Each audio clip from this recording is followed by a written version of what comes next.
component. Basta ang total niya is 7 megawatts.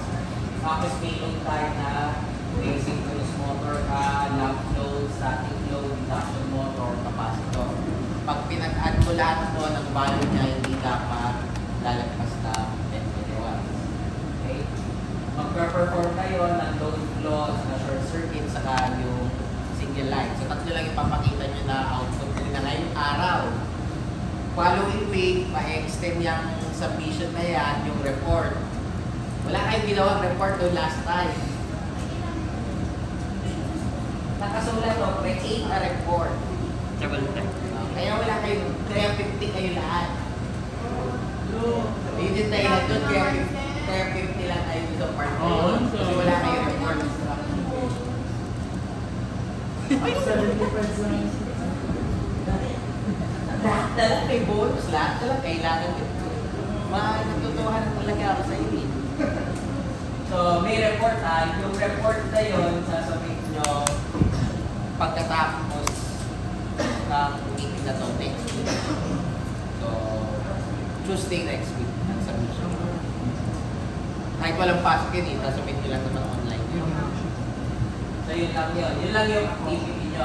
So, ang una nyo papasok na, tatlong file. Yung una, single line diagram lang. Yung pangalawa, yung may short circuit analysis. Yung pangatlo, yung power flow. Okay? So, tatlo lang. Pagkatapos yun, mapamark kayo ng incomplete or something doon. Ibig sabihin, pwede kayong gumawa na ng report.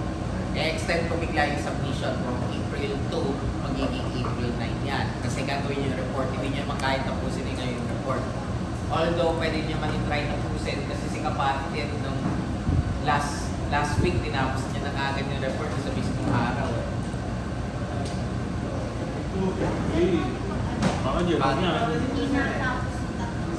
Yung posibleng hindi nyo matapos yung tatlo kayo kasi direct lang naman yung gagawin natin. Okay. So, paano ba natin gagawin yun? Kung isang ko lang yung kita.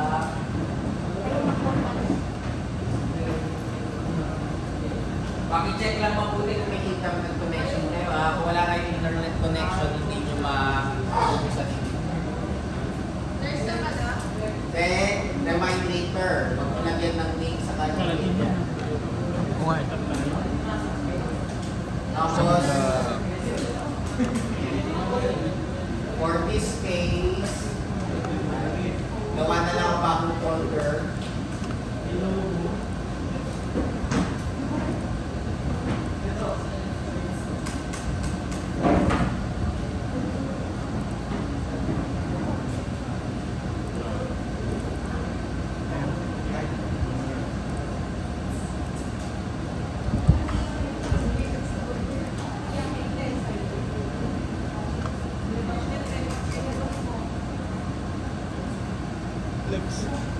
Flex.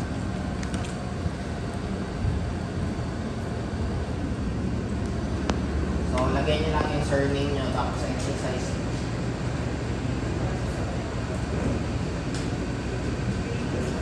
Sir, paano pag wala po man? Pag wala kasi, rate pala yan.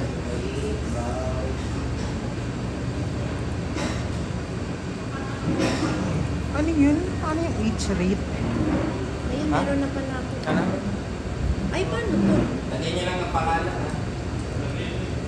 Ha? Ay, wala na po. Then, English system tayo. Kasi 6 years. Click okay. Lipat ka na lang. Then, okay. Wala kang e-tabs eh. May itab dyan. Dito, sa tanan. So, may lalabas na single line diagram. Okay. Siyempre, kunin nyo yung mukhang LC. Kumalikot princess. Video. Sala lang kapag. So, zoom in ko lang. Pag dinouble click natin, punta kayo sa rating. So, ayan yung possible na rating. Sa info, meron pa tayong makikita library. Ito, yung WPG na library. Kung tamad kayo maganap, mag-invento, pag library na lang kayo. Walang laman. Bakit walang laman? Kasi hindi kasama sa license natin. So, cancel nyo lang. Punta na lang tayo sa rating. Lagyan nyo ng size. So, 10 megawatts. Para hindi tayo masyadong mahirapan, gawin ko na lang 5 na wind turbine. Take to 2 megawatts bawat isa. Pag ginawa nyo yung design project nyo na may wind turbine, syempre hanapin nyo sa internet yung mga binibenta ng mga wind turbine. May data sheet yun, imposibleng wala. So, ganun yung gagawin nyo pag nagde-design kayo. Kailangan i-base nyo sa available sa market. Kasi, for example, kung may constraint kayo na economical, hindi nyo magagawa yung economical constraint kasi wala kayong price range. So, for instance, gagawin ko siyang 2 megawatts. Then, ano ba yung typical na KV rating? So, check natin. Pwede ko i-search 2 megawatts the wind turbine.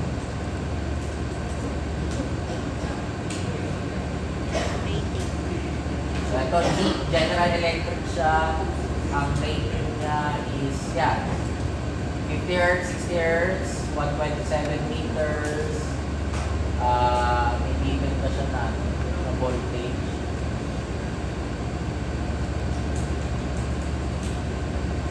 Pati yung wind speed, wala siyang binibigay ng voltage. Search na lang natin. Back to na lang. Voltage. Specs.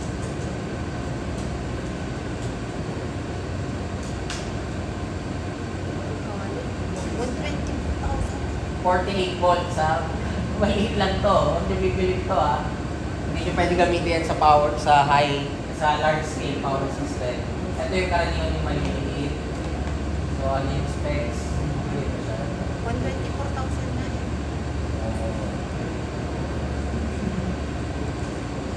Ilan yung voltage na ito? Alternator niya is permanent. Ayan, 48 volts din. BTC. Pero ano tayo, high voltage, high power tayo. Ito, side.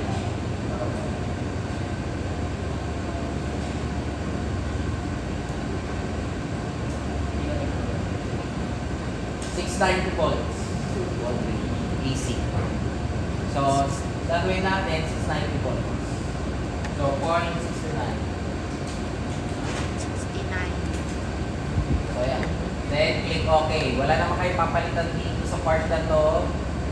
Kasi hindi naman natin kailangan sa palitan. Pero, makita nyo, pwede nyo i-print to So, pag print nyo siya, magiging PDF sa inyo. Sa akin, hindi ko alam kung bakit ayaw mo print Pero sa inyo, pwede nyo i-print yan. Save niya as PDF. So, sa report, pwede nyo isama siya. So, tawag natin dito, wind profile. Ano ba pinapakita sa wind profile? Makikita nyo yung maximum speed na kaya ng wind turbine mo at saka yung kanyang rated speed. Pag lumipat ka sa turbine, makikita mo yung kanyang output power at saka yung kanyang CP, yung coefficient na tinatawag. So, hindi nyo babaguhin to kasi existing data yan. Tapos pati sa other part. So, ang babaguhin lang natin, ito lang, megawatts saka PV. Huwag nyo nang baguhin yung power factor saka efficiency. Standard yan. Unless, pag tumingin kayo nung data sheet, iba yung nakalagay na efficiency doon. Saka nyo babaguhin sa inyo. Pero dito, kaya na lang natin yan. Then click OK. So 2 megawatts. Kailangan natin ng 5. Bakit kailangan nyo ng 5? Kasi 10 megawatts total, di ba?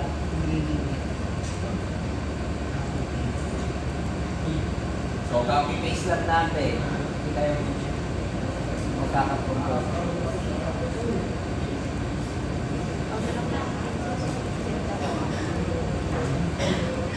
Then kakabit natin sa bus bar.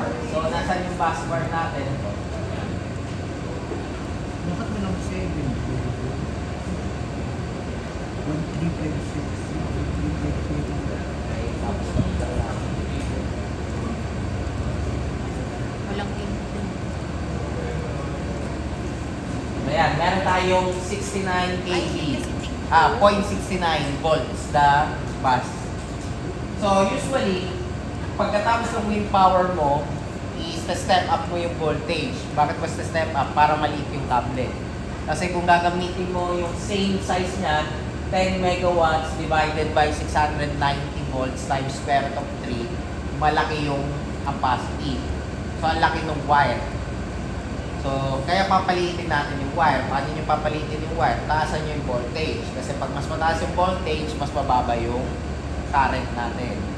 So, maglalagay ako ng step-up transformer. Lagay lang tayo. So, hayaan nyo na lang muna dito. Ang gagawin lang natin, kailangan pa lang indicate yung capacity nito. So, double click, punta ka sa rating. Ang gawin natin capacity niya sa ang kanyang MVA rating is 15 MVA. Bakit 15 MVA? Bakit hindi saktong 10? Kasi yung 2 megawatts natin may power factor na 0.85. So, balikan nyo lang yung power formula. S ang kinukuha natin, apparent. So, kailangan more than 10 MVA yung size natin. Okay. So, pagkatapos niyan, yung aking secondary, gawin ko na lang 13.8. Other part, hindi nyo mararan yung short circuit pag walang value to. So, i-check mo na lang yung typical na Z and XR para siya na magsiset. Pero pwede nyo imano-mano, okay lang. Pero yan yung typical.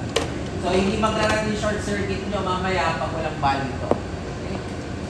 So, ano pa? Etong size na to, wala kayong babaguhin. Pero kung gagamitin nyo na to sa simulation nyo sa short circuit nyo, sa design project nyo, kailangan nyo baguhin yung connection. So, Y grounded, delta, etc. For this case, assist mo lang, click OK. So, okay na. Then, lagyan natin ang transmission line na to. So, ganyan lalabas, pero pag click nyo na, magiging RL na lang siya. RL na lang yung lumalabas. Mukha lang siyang transmission line dito, pero pag dito, RL circuit lang. Double click. Punta tayo sa parameter. Hanap na lang tayo ng library. So, ito, pag sinearch nyo sa internet, babagutin niya kung, for example, yung Tiger, ilang ampacity yan. So, let's say nag-compute kayo, lumabas 10 ampere. Hanapin ko lang dito kung alin yung may kaya ng 10 ampere. So, 10 ampere and above. So, dito wala na tayong pakialam. So, bahala kayo, piliin na lang natin yan sa kayan. Then, click OK na. Dito naman sa ground wire, ganun rin. Piliin na lang tayo ng kahit ano. Click nyo lang ng OK. Then, sa configuration, let's assume, let's say, parallel, horizontal. Then, lagyan pa lang ng value. So, sabihin ko, 10.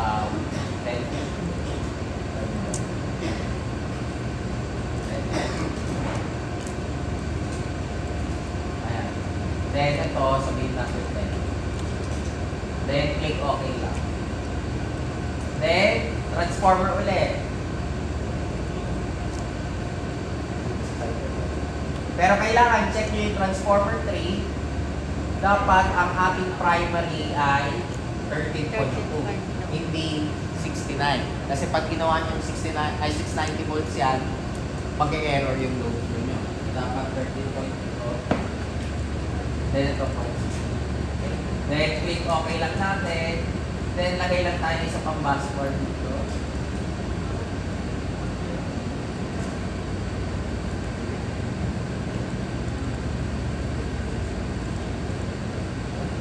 So, okay na. So, lagyan natin ng load sa baba. Ilan yung load na lalagay natin? Synchronous motor, lamp load, saka static load. So, punta tayo dito.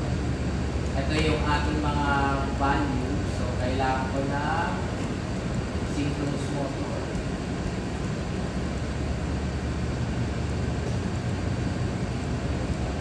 Kailangan ko na induction.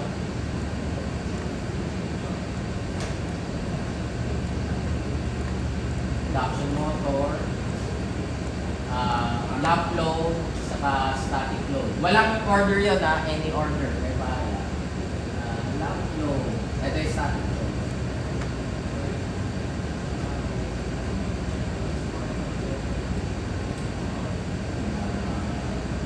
Yan tayo sa ating kasabay lang ito. Okay. Then, ano pa ba meron? At sa nga capacitor. Capacitor. Tig-isa lang na ganyan. Ang tag-isa lang, walang problema. Double click natin synchronous motor. Huwag na kayo magpakahirap, kunin nyo na yung nasa library. So, teka, hinintayan natin. Not responding eh.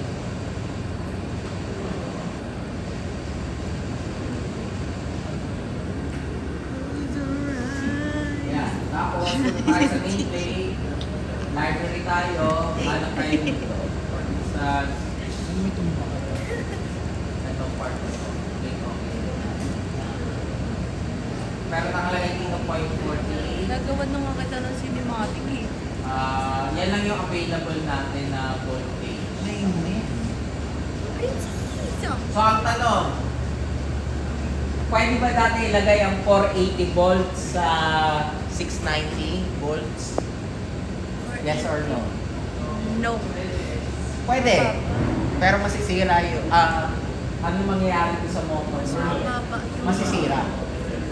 Kasi yung pinapasok mo sa voltage sa kanya is more than 5% nung rated niya. So, huwag nyo gagawin. Kailangan, kung 480 volts yan, kunin nyo lang yung 5% above ng 480 or less than 5% na 480. Yun yung kailangan nyo tandaan. Kahit sa actual yan. So, malamang sa malamang, nung nag-perform kayo ng experiment, kung may nasira kayo ng motor noon, baka lumagpas kayo sa voltage rating. Pwede mangyari yun. So, for this case, hindi pwede yan. So, ano gagawin natin na medyo? Ano naman ang So, i-click OK ko na lang. Baba ko muna.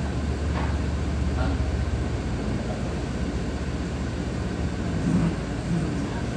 Ay, matapos.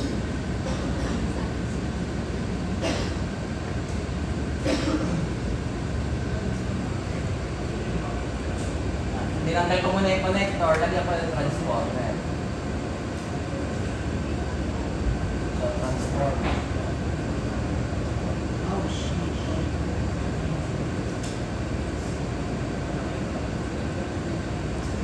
So, makikita nyo dito, pag dinoble click nyo yung transformer, wala nang problema. Nagkaroon na siya ng rating. Kasi may rating ka sa taas, tapos may rating ka sa motor sa baba. Babaguhin na lang natin yung size. So, 5 horsepower. Ano ba ang 5 horsepower in terms of watts? 5 horsepower times 746. So, ilan yan? 5 kilowatts, di ba? Step up ko na or in-approximate ko. So, pwede lang sabihin 0.01. Meron ba? 5. 5. Hindi. Hindi pwede 5. 1 kVA. Tama ba? 110, 0.01. 0.001. Ibig sabihin, 1 kVA tayo. 1 kVA na transformer, kinapit mo sa 5 or... Ay, mali pala. 5 kVA na transformer, kinapit mo sa 5 horsepower. Then, impedance, gawin nyo na lang typical rating. Click OK. So, meron tayo dyan. Next, punta tayo dito sa motor natin. Double click natin yung motor. Punta tayo sa nameplate. Ano kaya available sa library? Ganun pa rin. Wala kang even na na higher voltages. So, click OK natin. 1 horsepower to. Taas na natin. Kailangan po mas mataas.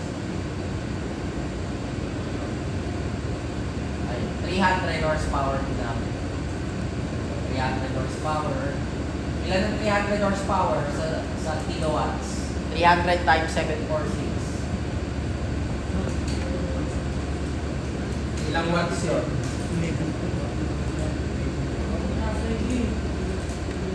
Gagamitin natin dapat. Mas mataas na savings. 300 times 746. Uy. Sir, tawag dito. Basta mayroon kaming option dito na mas mataas na 0.69. Pwede na kami di maglagay ng transformer. Kasi sa dito meron 2.3. Oo, wala naman problema. Ano? 300 times 746. mag-multiple. 220.65 kilowatts o watts, kilowatts. 220 kilowatts. So, ilan yan dapat? 2.2. 250 kVA. So, gagawin itong 0.25. So, yan yung aking rating dyan. Capacitor, double click natin. Sa capacitor, wala kayong problema. Ikaw lang magbibigay ng rating dyan. So, naka 0.69 volts ka na. So, lagyan natin siya ng 0.1 FR.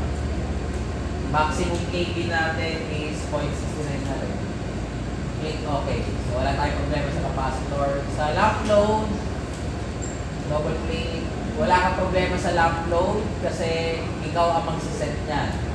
So, pwede conventional, unbalanced, exponential, polynomial, comprehensive. Ito ano ba ang mga difference niyan? Pinapakita lang dyan yung, for example, unbalanced, kung ano yung load mo sa phase A, phase B, at saka phase C.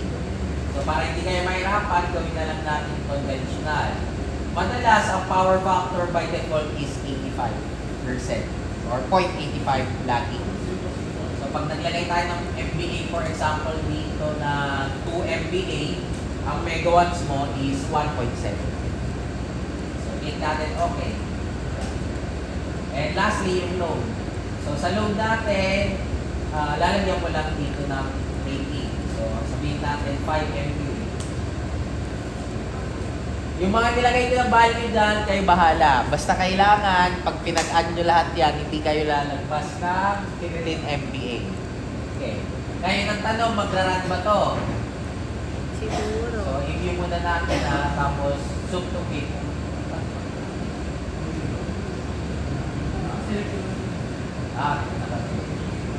Yan. Ang tanong, magra-run ba yan? Hindi. Bakit hindi? Wala ka kasing grid. Kahit ipilit ko yan, kahit ipilit ko yung power flow na yan, tapos ito, sabihin natin power flow, may error na lalabas. Kasi wala kang swing bus or generator. Yun yung pinag-usapan natin sa power flow analysis sa 415. Kailangan nyo may swing bus. Hindi mo kino-consider na swing bus yung wind turbine. So, for this case, balik lang tayo. Maglalagay lang ako ng 3. So, ito yung 3 natin. Kahit saan mo ilagay, pwede dito na lang ilagay. Okay, then, ang gagawin natin, punta ako sa short circuit, lagyan ko siya na rating na 10 MVA. Then, hindi siya gagana pag wala itong value, so lagyan nyo ng XR ratio. Kailangan nyo ma-check lahat yan may value. Dapat wala kasi pag nag-short circuit kayo, hindi gagana naman yan. Click natin okay. So, based sa pagtingin natin, okay na lahat yan. So, print screen nyo lang yan, lagay nyo sa PDF, yan yung unang papakita nyo, sasubmit nyo. Ano yung pangalawa? Punta kayo sa power flow, click nyo lang to. Ayan, yan na yung kasunod. Kung ayaw nyo na nakaganyan na naka-complex number, pwede nyo yung gawin naka-kilowatt, naka-kVA, naka-ampere, naka-kilowatt, naka-kVA ampere, naka-kilowatt lang, kVAR, or volt. So, pinapakita lang. Okay. Yan yung second na sasabit nyo. Okay, yung huli, punta kayo dito sa short circuit. Pagpunta nyo sa short circuit, kailangan nyo lang lagyan ng volt yan. So, lagyan natin ng volt yung lahat ng bus.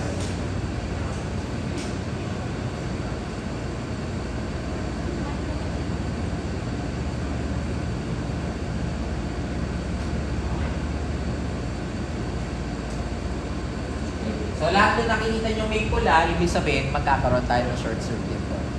Then, pwede ko na i-click to, yung maximum. Tawagin natin short circuit. Short circuit.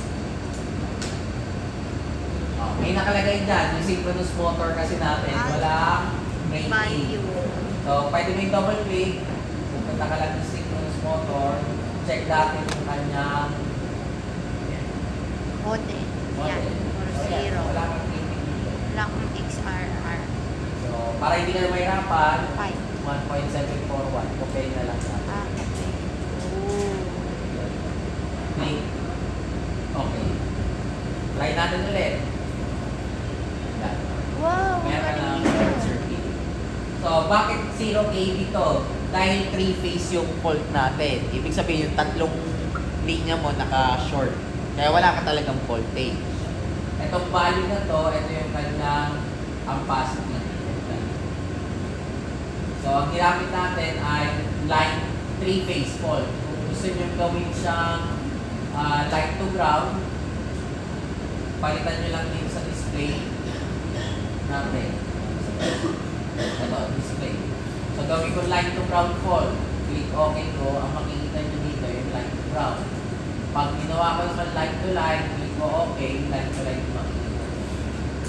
And pag let's say double line to ground, yan yun.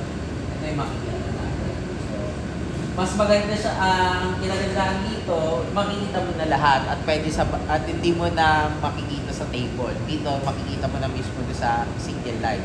Yung kinagandaan ng ETAP compared sa Paladin. Sa Paladin kasi, kailangan mo pang i-ayusin sa options niya para makita mo sa single line. So, pangatlo yan na 5. So, pag natapos nyo yung tatlo, tapos na. Ayun lang yung exercise number 2. So, meron kayong